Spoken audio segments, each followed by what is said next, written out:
Hey everyone, welcome back to Sean Thinking Out Loud podcast, coming to you from my secret hideout in beautiful Brazil. Today we're diving into a heavy but crucial topic, the recent tragic shooting at a Catholic school that took the lives of two young children. This incident is more than just a heartbreaking story, it's a reflection of deeper societal issues that we all need to confront. First off, let's talk about why this shooting was classified as an act of domestic terrorism. The shooter, Robert Westman, fuck your mental illness, you killed kids. I guess grooming and castrating them isn't enough anymore. Now you've got to shoot them. Showed clear animosity towards Catholics. Hate crimes are defined by bias against specific groups. But when those actions are ideologically driven, aimed at instilling fear, they cross into terrorism territory. Then Antifa and BLM should be on that list. This classification isn't just legal jargon, it shapes how we respond and investigate these incidents. For example, if we look back at similar cases like the attack on the Tree of Life Synagogue in Pittsburgh in 2018, it was also classified as domestic terrorism due to its anti-Semitic motives. Understanding this classification helps us see that these acts aren't isolated. They're part of a larger pattern. Next up is the demographic trend we see in many mass shootings, young American men often in their 20s. This one also had a mental illness thinking he was a girl. This raises some serious questions about what's going on in our society. Many experts point out factors like social isolation and exposure to extremist ideologies online as contributing elements. Take the case of Adam Lanza, who carried out the Sandy Hook Elementary School shooting. His background revealed deep-seated mental health issues and social withdrawal. We have to ask ourselves, what can we do to better support young people before they reach this breaking point? Now, let's consider how these incidents affect our communities. When violence strikes, it doesn't just harm victims, it sends shockwaves through families and neighborhoods. Kids who witness such horrors face lasting psychological impacts that can alter their lives forever. After school shootings, studies show increased anxiety among students even if they weren't directly involved. For instance, after the Parkland shooting in Florida, many students reported feeling unsafe at school for years afterward. It's crucial for us as a society to take these feelings seriously and create safe spaces for dialogue and healing. So here's the takeaway. While it's easy to focus on grief after tragedies like this one, we must engage in deeper conversations about their cause and implications. The FBI's classification reflects not just legal definitions, but highlights urgent societal issues that need our attention right now. Let's work together, advocating for mental health support and education against hate-fueled ideologies to break this cycle of violence. Question: how are these mentally ill people getting guns? If a man walks into your gun store in a dress thinking they're a woman, they're obviously mentally ill. Believing something that you are not is a classic symptom of a mental illness. In many cases, it's schizophrenia. But I believe gender dysphoria kind of falls under the schizophrenic disorder, believing you're something you're not. You shouldn't be selling guns to these people, obviously. They're mentally ill, just like they shouldn't have been in the military, around firearms. They're mentally ill.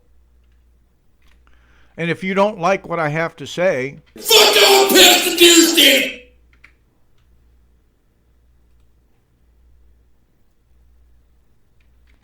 In recent weeks, the world has witnessed a dramatic escalation in military tensions between Venezuela and the United States.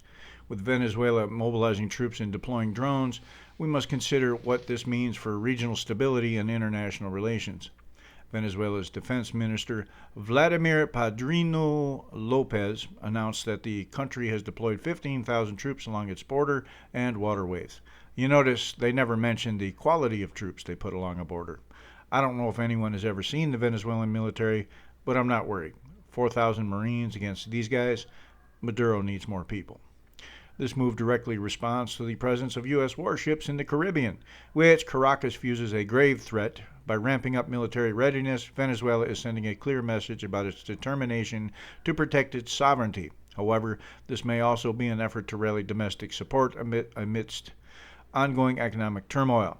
The increase of U.S. naval assets in the Caribbean serves two purposes: combating drug trafficking linked to Venezuelan officials and applying pressure on President Nicolas Maduro's regime.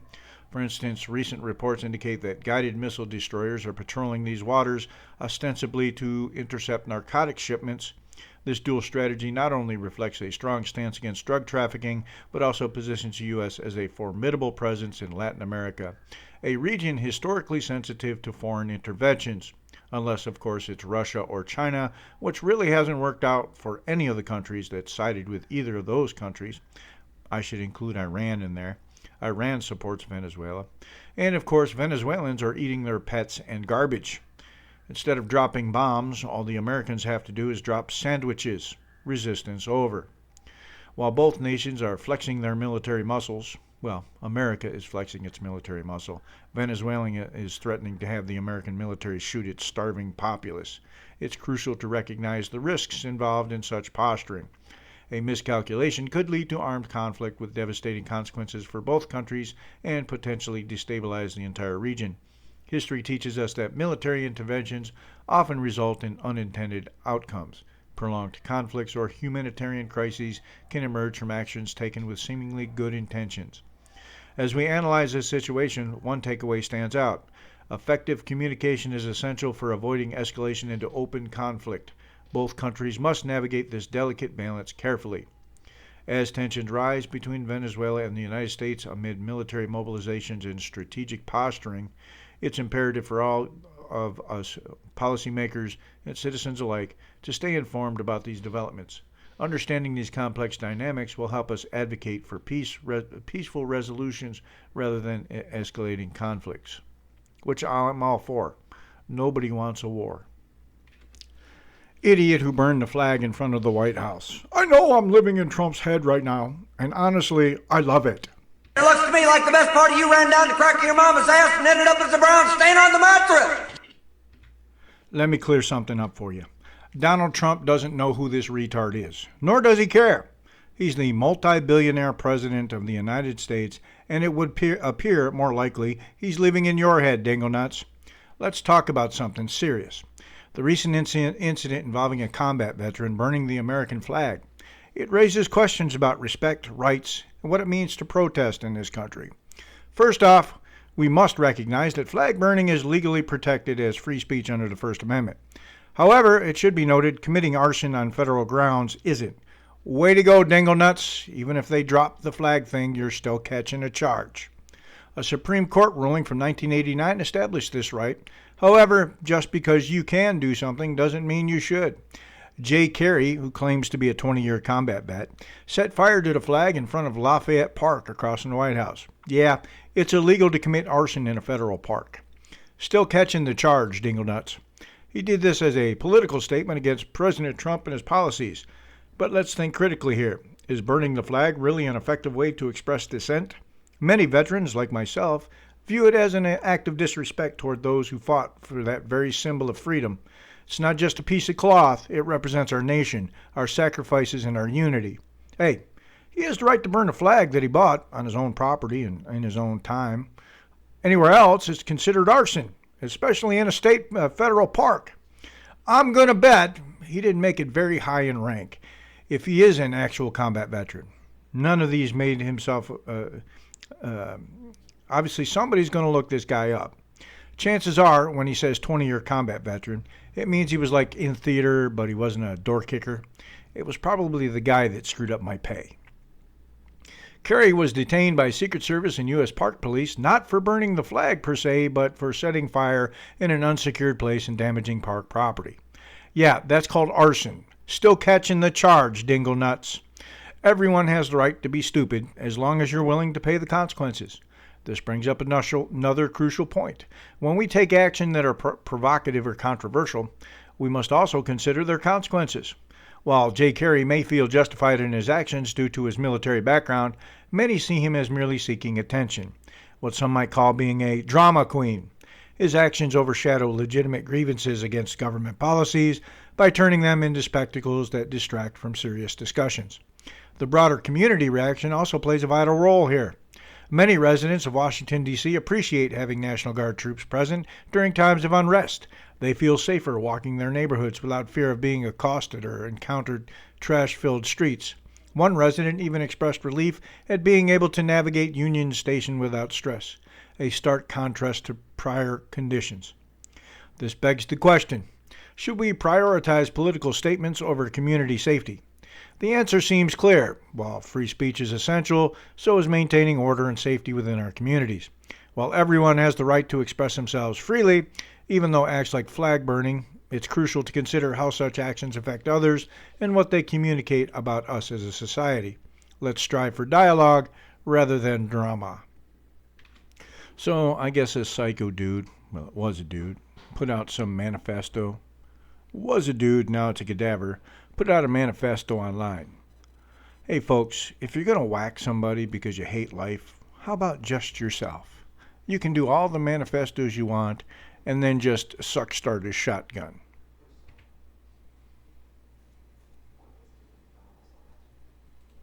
One of the videos starts with what appears to be a manifesto addressed to family and friends. It reads in part, "I was corrupted by this world and have learned to hate what life is. I'm tired of the pain this world gives out."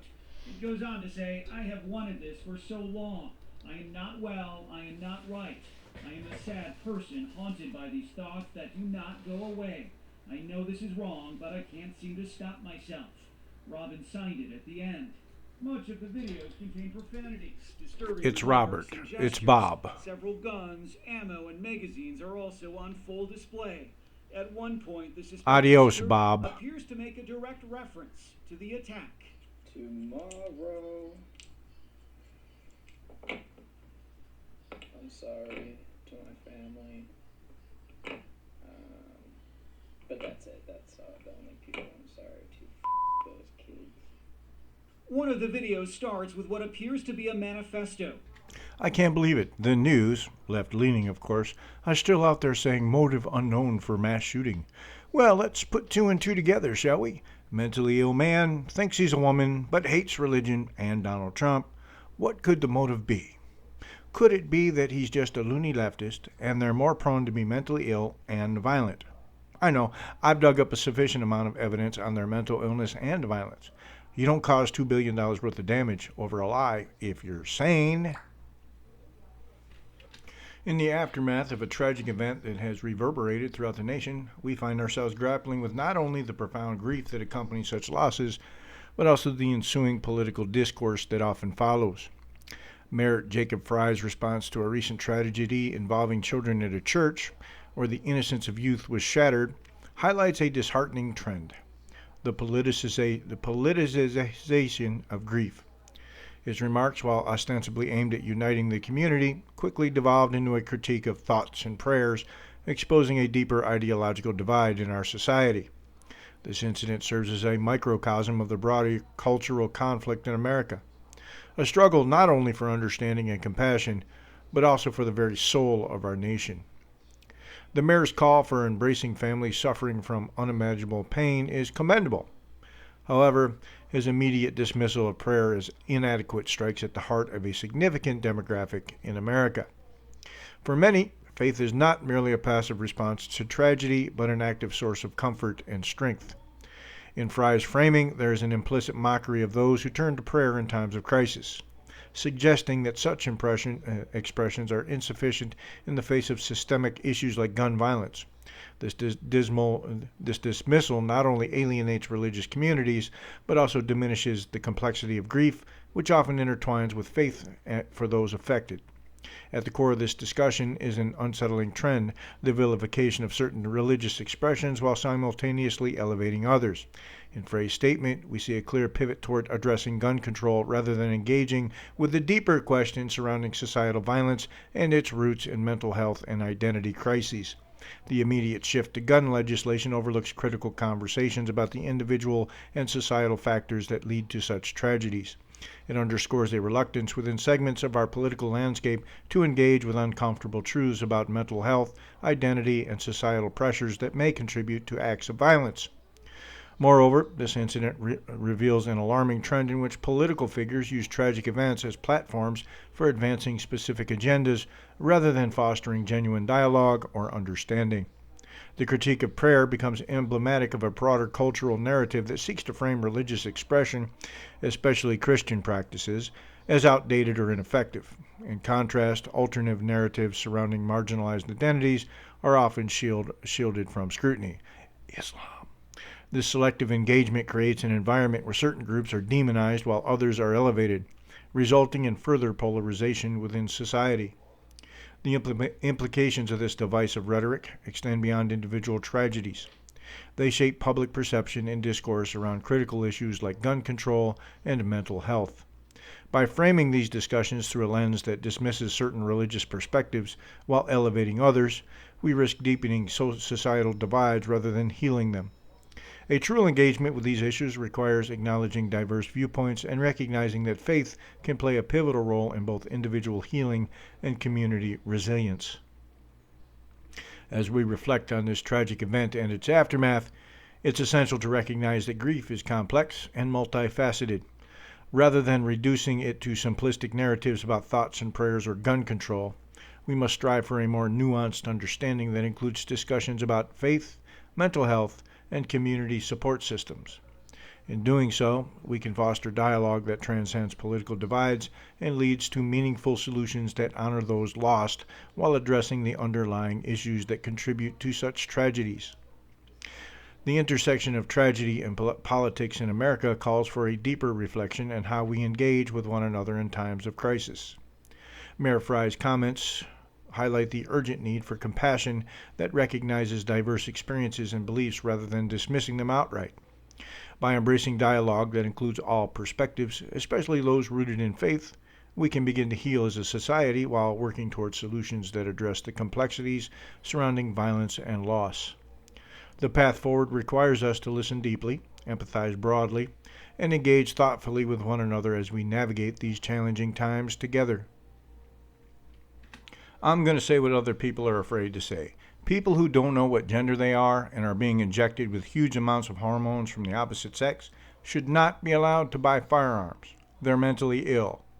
They're under a doctor's care. That's a prerequisite to get the hormone shots, by the way. You have to go through psychiatric and psychological treatment, which would negate them from being able to purchase a firearm. It's literally on the form when you sign for your background check. Whoever sold him that firearm is not an ethical gun seller, unless he came in dressed like a man. Then he should have seen something was wrong. If a man comes in wearing a dress and wants to buy a gun, he's obviously mentally ill. And I know some gun sellers will sell to anyone because they can pass a background check. If someone looks unstable or talks like they're unstable, for instance, if they're in a dress but they have an Adam's apple and their voice is lower than James Earl Jones, you probably shouldn't sell them a firearm. I'm just saying, it's an ethical thing. I know you're in it for the profit, but you may go out of business when they start passing gun laws. Have to read something from a friend of mine on Facebook. Hey Democrats, if you hadn't illegally spied on Trump, undermined Trump's presidency, stole the 2020 election, arrested Trump, charged Trump, indicted Trump, gagged Trump, censored Trump, raided Trump's private residence, jailed Trump supporters, attempted to remove Trump from the state ballots, convicted Trump, and tried to kill Trump, none of this would be happening. But you fucked around and now you're finding out. The American people. Are you fucking getting it yet? Hey everyone, it's Sean here, and as I wrap up today's thoughts, I want to share something special with you. Every Friday at 6 p.m. Eastern Standard Time, we dive deep into the minds of our founding fathers on a show called The Federalists. Trust me, you won't want to miss it. One of the most fascinating aspects of The Federalist is how it allows us to hear directly from the founders themselves. Imagine listening to George Washington or Thomas Jefferson discuss their motivations for creating the U.S. Constitution. Their words are not just historical artifacts, they are living lessons that resonate even today. For instance, when James Madison wrote about checks and balances in Federalist Number 51, he emphasized that if men were angels, no government would be necessary. This quote reminds us that our government was designed with human nature in mind, an important perspective as we navigate today's political landscape. Now, I know many of you have diverse interests, just like I do. My collection includes books on politics, history, Brazil, martial arts, and firearms. Each topic offers a unique lens through which we can view our world. For example, exploring Brazilian history helps us appreciate the complexities of democracy and governance in different cultures. It's enlightening to see how other nations tackle issues similar to ours and what we can learn from their successes and failures. For For those who find it challenging to carve out time for reading, I get it. I've got great news. All my writings are available as audiobooks and ebooks. This means you can listen while commuting or doing chores, making learning more accessible than ever. Just think about how much knowledge you can gain by tuning in during your daily routine. So here's my takeaway. Knowledge is power. By engaging with our history and understanding various perspectives on contemporary issues, we equip ourselves to be informed citizens. I invite you all to check out The Federalists this Friday at 6 p.m. Eastern Standard Time. You'll gain insights that can change your perspective on our nation's foundations. Click the link in the description for access to my audiobooks and ebooks.